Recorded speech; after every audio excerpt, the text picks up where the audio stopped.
ఇంద్రకీలాద్రిపై దసరా ఉత్సవాల సందర్భంగా భక్తులు ఇబ్బందులు తెలుసుకునేందుకు మంత్రి దేవినేని ఉమా స్వయంగా రంగంలోకి దిగారు.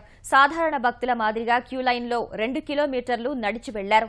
దుర్గగుడి కొత్త చైర్మన్ నియమితులైన గౌరంగ బాబుతో కలిసి అమ్మవారిని దర్శించుకున్నారు.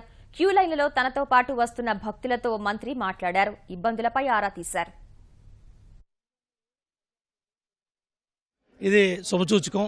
వీఐపీలాగా వీఐపీ దర్శనం చేసుకొని భక్తులకు ఇటువంటి ఇబ్బంది లేకుండా ఇటువంటి ఏవైతే ఉన్నాయో ఇవన్నీ కూడా జాగ్రత్తలు తీసుకుంటారు అధికారులు అనే ఉద్దేశంతో ఈ ప్రతి సంవత్సరం కూడా ప్రతిపక్షంలో ఉన్నప్పుడు వచ్చాను, అధికార పక్షంలో ఉండి వచ్చాను. డెఫినెట్గా ప్రతి ఒక్కళ్ళు కూడా ఈ దేవస్థానానికి సహకరించి భక్తులకు ఇబ్బంది లేకుండా భక్తులకు మెరుగైన సేవలు సదుపాయాలు అందడానికి అందరూ కలిసి రావాలి, కలిసి వెళ్ళాలని కోరుతా ఉన్నాను. మీ పరిశీలనలో ఏ విషయాలు ఏమైనా కనిపించాయి? లోటుపాట్లు ఏమైనా?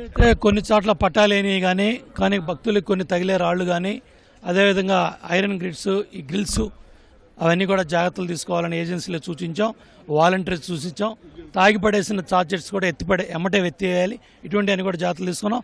కాలేజీ పిల్లలు నలంద కానీ సిద్ధార్థ కానీ రకరకాల యాజమాన్యాలు పిల్లలు బ్రహ్మాండంగా సర్వీస్ చేస్తూ ఉన్నారు. ఆడపిల్లలు ముఖ్యంగా ఇంకా మెరుగైన సేవలు భక్తులకు ఇవ్వాలి.